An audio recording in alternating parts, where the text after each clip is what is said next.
Factory farms, or concentrated animal feeding operations, CAFOs, are a contemporary industrial procedure for boosting farm animals. These animals are altogether recognized in industry terminology as livestock.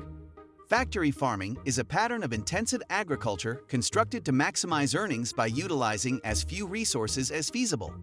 There, huge numbers of livestock are constrained in small areas, frequently protecting them indoors for the interval of their lives. But do you know the harsh reality of these farms? How cruel are things going on these farms? Well, we have covered this for you all. To know more, keep watching the video till the end. What exactly happens on these farms? Let's get straight into these. You will come to know that on factory farms, the livestock are not provided with any option of living their own life in their way. They're brought up to mature promptly so that they can be altered into stocks as quickly as possible. Let's see the real truths behind factory farming. Firstly, the inhuman treatment. Do you have any idea what type of inhuman treatments are done to the animals raised on factory farms? Well, you will see that descriptions of animal brutality utilized by the CEOs of massive meat corporations will fluctuate drastically from those utilized by grassroots animal proponents, while creators often contend with the inhumane treatment of the livestock wherever feasible. When these routine factory farming methods are carried into appreciation, such as insulating mother cows from their babies, can ensue and mothers sob for days. Moreover, it has been seen that practices like castrating male animals without anesthetics are also done. They have not even experienced the outdoors, and not to forget their terrifying journey on their way to the slaughterhouse. Secondly, the chicken are debeaked. As per physiology, chicken beaks are a crucial part. As humans utilize their hands to analyze the setting, chickens utilize their beaks, pecking at diet and other subjects, ranging from 14,000 to 15,000 times daily. On those farms, this manner can put up with a terrible turn. When chickens are confronted with distinct situations, such as overcrowding, which prevents them from examining their surroundings, boredom, and other aspects of factory farming, they frequently alter this pecking manner onto fellow chickens, resulting in wound cannibalism and even death. It is seen that rather than providing the chickens with more independence and area to enable them to eradicate harmful pecking and cannibalism, many corporations rather snip fractions of the chicken's beaks, utilizing an appliance prepared with a hot dagger, which in some undertakings can debeak up to 15 chickens per minute. Firstly, its top beaks are slashed by half or 2/3, while the lowest beak is peeled by 1/4 of its size. There is an indication that debeaking injures chickens throughout the cutting process and throughout their existence.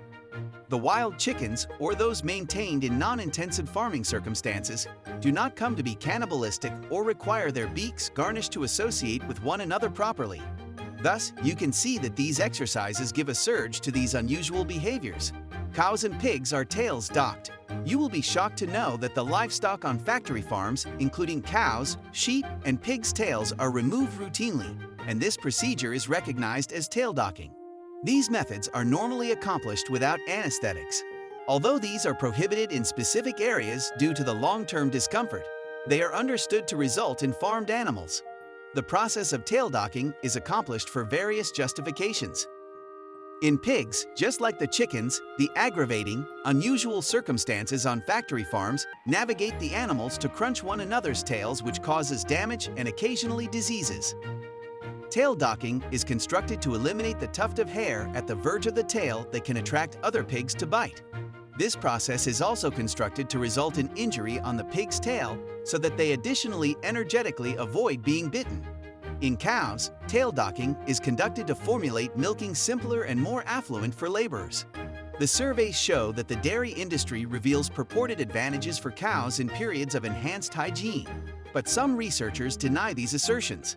Tail docking is restricted in various European nations, but several North American nations have also prohibited the process. Animals are confined. Do you know about the defining features of these farms? Severe imprisonment is the descriptive detail of factory farms. It results in boredom, stress, frustration, and other severe welfare questions for the livestock. The greatly intensive detention network for cows is named a tie stall and is utilized on dairy cows.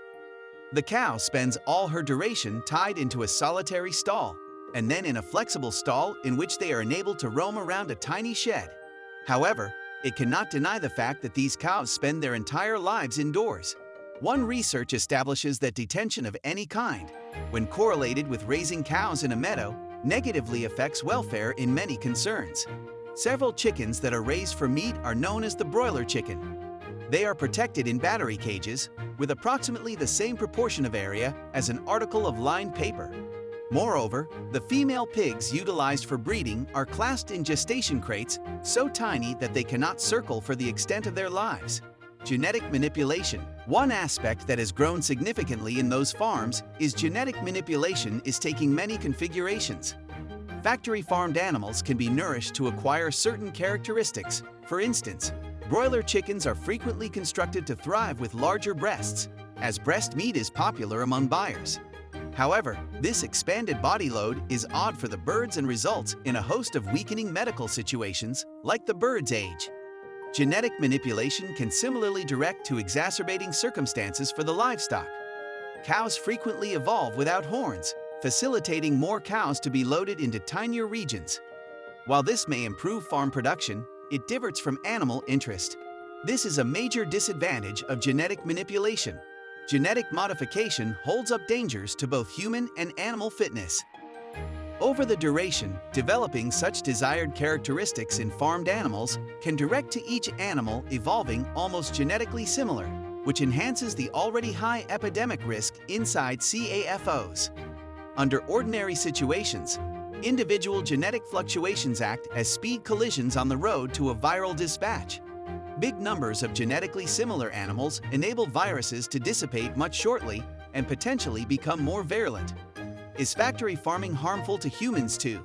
Yes, just like it is harmful to the animals, factory farming also harms us. Do you know why? Let's talk about that too. It has some major impacts on the environment. Raising animals for nutrition is a resource-intensive movement. Livestock compels water, climate controls, medications, which frequently depend on fossil fuel strength sources and shelter. As we all know, food is the largest resource. Enormous swaths of soil must be seeded with monocrops like corn and soy to nourish animals. Do you know about the deforestation in the Amazon rainforest? You will notice that harvests for animal feed are the important driver of deforestation in the Amazon rainforest. Not to forget the pollution from these farms, which is another big problem, polluting the air, water, and land around buildings. According to a summary from Food and Water Watch, a sole hog generates around 1.5 tons of dung every year, and all the hog plantations in the U.S. generate an amount of about 167 million pounds of waste, which is comparable to the waste generated by half the country's human community. Moreover, hog trash is extremely hazardous, since it is commonly not dealt with before being disclosed to the habitat, directing to ground and surface water contamination. Do these farms have a direct impact on human health? Well, human health can be negatively influenced by these farms. Environmental pollution disproportionately implicates lower-income, few neighborhoods that dwell after or near the farms. According to the report published by the Food and Water Watch, air pollution that arises from broiler farms includes poisons such as ammonia, which results in respiratory discomfort and is correlated to lung infection. Environmental deterioration from factory farms pushes these industries into lower-income neighborhoods in the initial spot.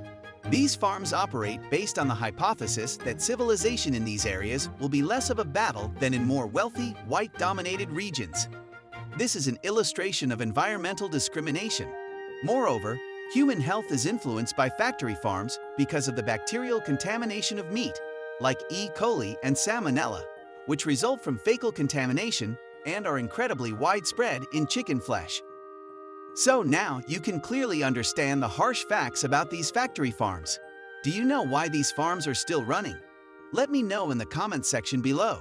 Make sure to subscribe to our channel and hit the bell icon below to see more videos like this. See you in next one. More videos like this.